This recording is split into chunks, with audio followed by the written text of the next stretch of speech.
Welcome to Blizzard Fire. We hope this video helps fire up your solution. You start by confirming the Outlook environment you're in, Windows app, Mac app, or Outlook web. Once done, sign in with the account you will change and make sure no other profiles are actively syncing.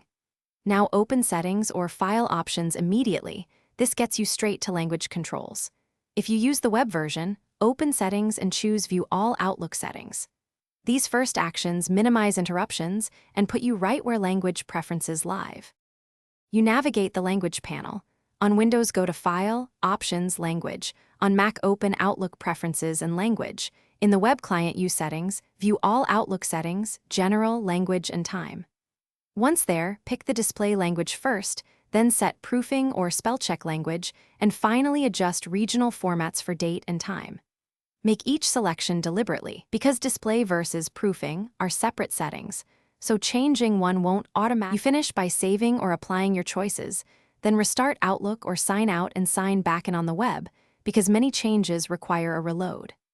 After relaunch, verify the interface, compose window, and spell-check use the new language. If things don't update, make sure a matching language pack is installed, clear the client cache, or check account-level language in Microsoft 365 Admin if applicable. This single troubleshooting step usually resolves lingering language mismatches. Thanks for watching. If you found this helpful, don't forget to like and subscribe.